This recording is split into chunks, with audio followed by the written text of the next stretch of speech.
नमस्कार, मैं हूं शम्स ताहिर खान और आप देख रहे हैं वारदात। ओसामा बिन लादेन की मौत के 3 साल बाद भी ये पहेली अपनी जगह कायम थी कि आखिर उसे कहां और किस तरह से दफनाया गया। मगर अब 3 साल बाद खुद अमेरिका के पूर्व रक्षा मंत्री ने इसका खुलासा कर दिया है। ओसामा को गुमनाम समंदर के बीच जब दफनाया गया तो जिस बैग में उसकी लाश रखी गई थी उसी बैग में 136 किलो वजनी लोहे की जंजीरें रखी गई थी ताकि ओसामा की लाश हमेशा हमेशा के लिए समंदर की तह में ही दफन रहे।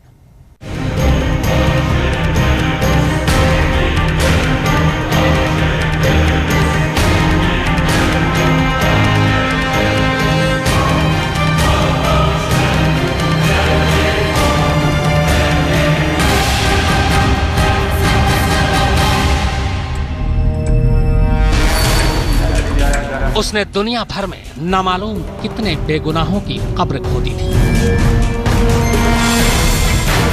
पर ऊपर वाले का खेल देखिए कि जब वो खुद मरा तो खुद के लिए 2 गज जमीन भी नहीं मिली। जमीन छोड़िए, जो ताबूत भी उसके हिस्से में आई वो भी जंजीरों से भरी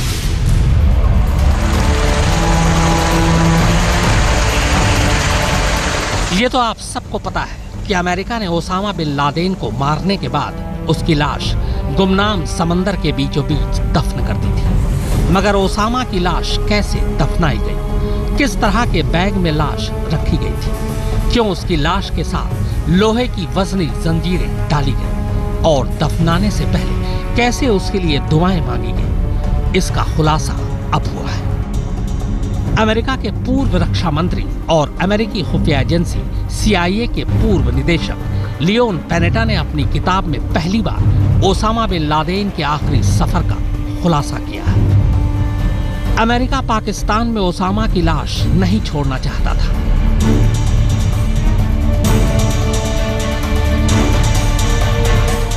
ओसामा की लाश साथ ले जाना पहले से तय था।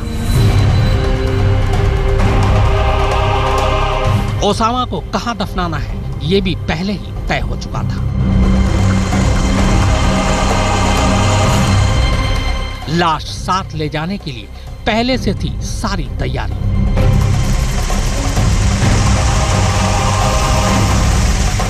लियोन पैनेटा के मुताबिक पाकिस्तान के एबटाबाद में ओसामा को गोली मारने के बाद उसकी लाश काले रंग के एक बैग में डाली गई थी।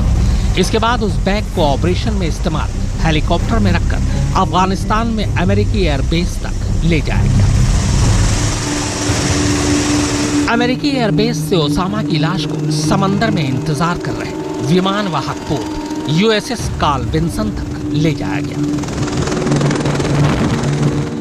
पैनेटा ने अपनी किताब Worthy Fights a Memoir of Leadership in War and Peace में लिखा है कि ओसामा बिन लादेन की लाश को बाकायदा मुस्लिम रीति रिवाज से दफनाया गया था।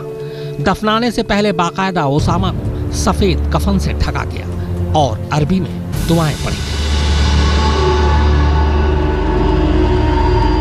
ओसामा के लिए आखिरी दुआ पढ़े जाने के बाद उसकी लाश काले रंग के एक भारी और बड़े बक्से में रखी गई।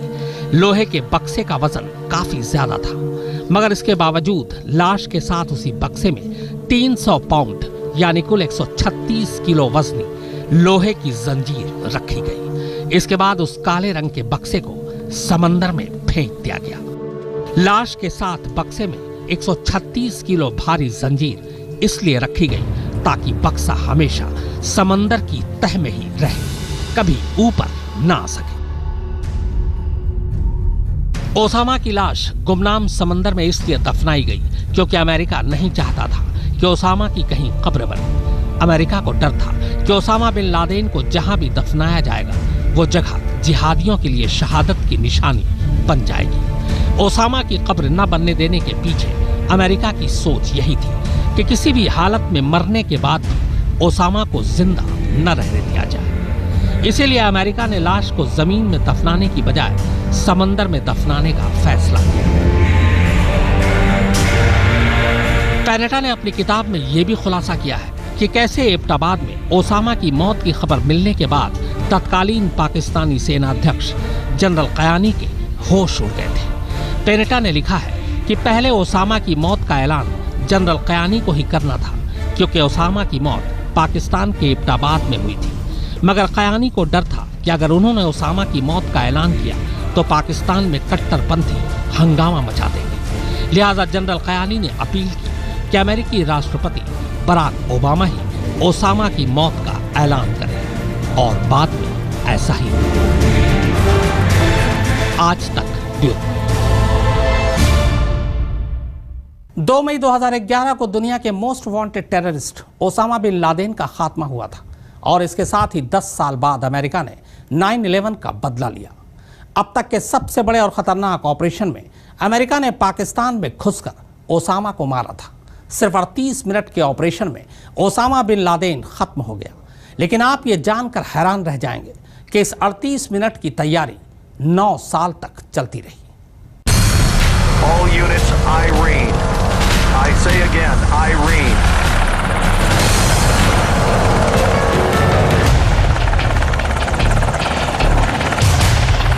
पाकिस्तान से लगती अफगानिस्तान की सीमा से 4 अमेरिकी हेलीकॉप्टर बेहद खामोशी से उड़ान भर गए।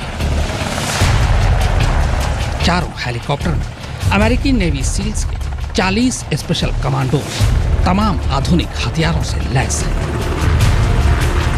चारों की मंजिल एक ही, पाकिस्तान का शहर एबटाबाद।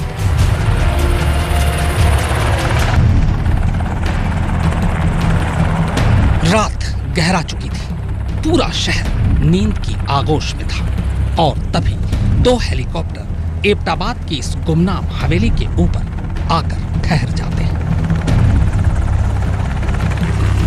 हवेली के ऊपर पहुंचते ही एक हेलीकॉप्टर सीधे हवेली परिसर में उतर जाता है। इस बीच दूसरा हेलीकॉप्टर हवेली के ठीक ऊपर आकर आसमान में ठहर जाता है। ऊंचाई बहुत ज्यादा नहीं थी। हेलीकॉप्टर से रस्सियां नीचे लटकती हैं और कमांडोज चीते की तरह नीचे उतरते हैं।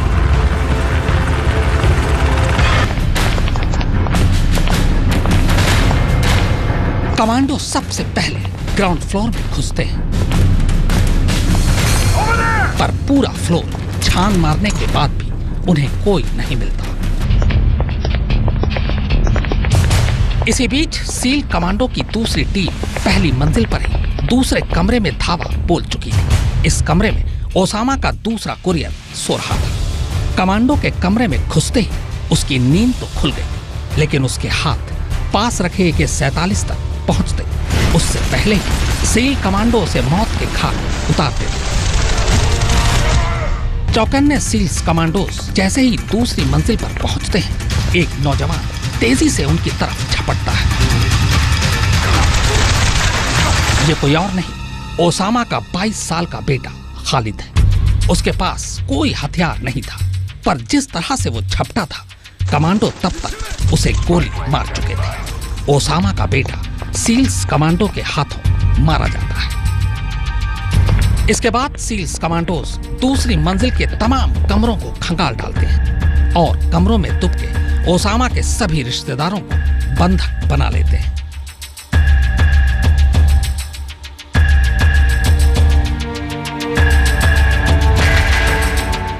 US navy seal commando team Abbottabad में ओसामा की कोठी की छत और 2 फ्लोर पर कब्जा कर चुकी थी। लेकिन अभी भी उनके सामने एक सवाल था कि जिस छलावे को वो ढूंढने आए थे, क्या वो इस बार उनके हाथ आएगा, या फिर हमेशा की तरह इस बार भी उनके हाथ नाकामी लगेगी।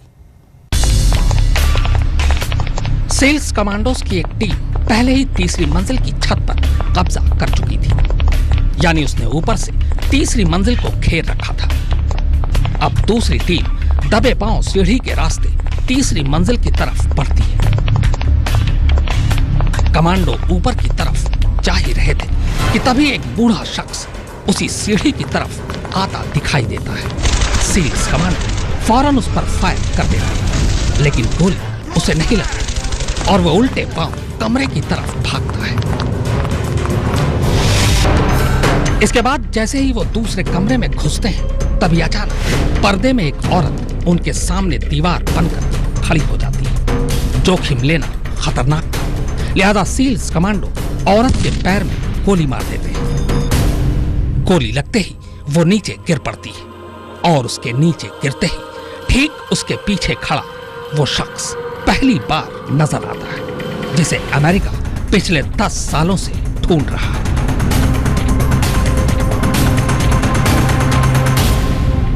सफेद कुर्ता पैजामा और सफेद दाढ़ी में सामने वही खड़ा था, दुनिया का सबसे खूंखार आतंकवादी शेख ओसामा बिन लादेन, बिल्कुल निहत्था, भौचक्का और सन्न। ओसामा बेशक कमांडोज के निशाने पर और कब्जे में था, मगर खतरा टला नहीं था।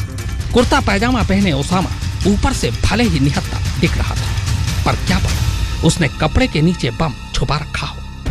हर लम्हा खतरनाक था, कुछ भी हो सकता था। ओसामा की हरकतों से कतई ऐसा नहीं लग रहा था कि वो चुपचाप सरेंडर करेगा।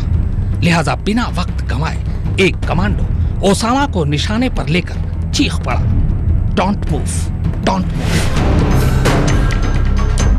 पर इस चेतावनी के बावजूद इधर ओसामा ने हरकत की और उधर उसी पल एक कमांडो ने बेहद करीब से उस पर पहला फायर किया। गोली कान के पास से होते ही बाईं आंख से बाहर निकल गई। इसके बाद दूसरी गोली सीधे उसके सीने में जा धंसी।